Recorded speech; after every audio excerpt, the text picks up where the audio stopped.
All right, Nancy Schaefer, You can run on for state head of the Eagle Forum, for a long time. Run on state senator, 50th district. Sooner or later. Well, this is a apropos song to have coming on right now. You can throw your rock, hide your hand, working against the people, and it's just amazing what the establishment are doing as they work against their fellow man. Always advertising how it's for the children. It's a giant industry, and really people with some nasty folks. There's some that just want the money of kidnapping the kids, but the others like to do horrible things with the children. That's been proven in all over the news. Senator, so when did you begin to discover these horrors, and what has your fight been like? I mean, because I know discovering this back 12, 14 years ago and fighting it myself and getting calls at hospitals when a newborn baby's literally jerked off the mother's breast with no judge's order even. I mean, it shook me to the core. It's made me actually cry when you're around the families and see the pain, because it's worse than a death. When grandma dies, she's old, you love her, but you expect it to happen, and it's sad. But when you see families with the joy turned into a nightmare with their young being snatched, it hits you at a core level, and frankly, it tears your guts out. And then I'm going to be honest, then you want to kill people. Senator, I mean, tell us about your journey, and then more of the horrors. Well, it has been horrible. It really has, and let me just say up front here now that my writing the corrupt business of Child Protective Services, which you probably have read at some point or another, that prompted me, of course, to give the speech at Eagle Forum for the conference last year, at the end of the year. I lost my Senate seat over this. And in working, and let me say that there are causes worth losing over, so it hasn't distressed me that much. It's just given me more time to work on this issue and other issues.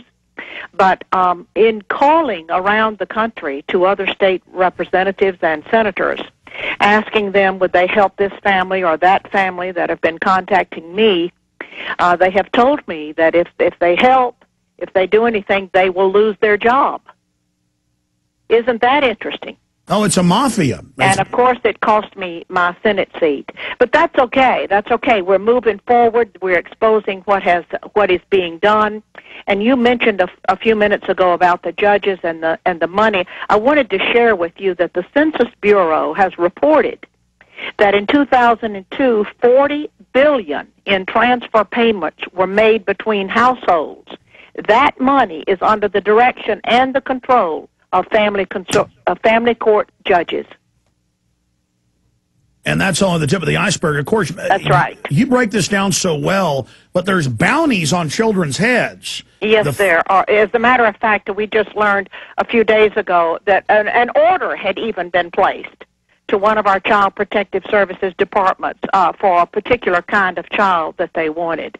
So there is a bounty on these children. As a matter of fact, when you break it down as to exactly what is happening to promote these financial incentives, you have to go back to the Adoption and the Safe Families Act that was set in motion in 1974 by Walter Mondale, and then later was expanded upon by President Bill Clinton in 1997.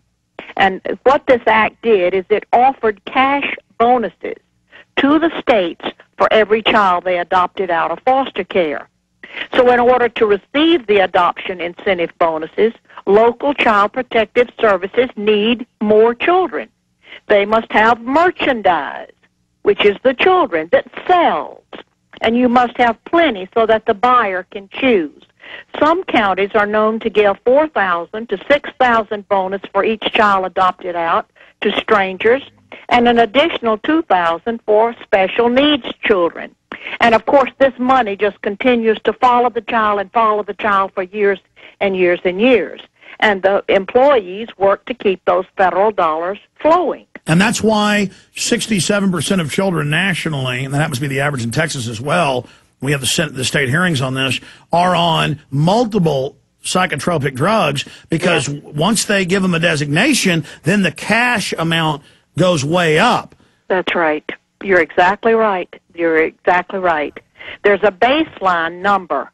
There's a baseline number that of expected adoptions based on population for each state. For every child that DHR or Child Protective Services or whatever it's called in your particular state can get adopted, there's this bonus of 4,000 to 6,000. All right, Senator Schaefer, stay there. I'm sorry, we've got to break. That was a short segment. Long segment coming up. I want to get into what you just talked about, the ordering certain children. We know the blonde-haired, blue-eyed gets the top cash, and that's been confirmed. So they're trafficking in your children. We're on the mark.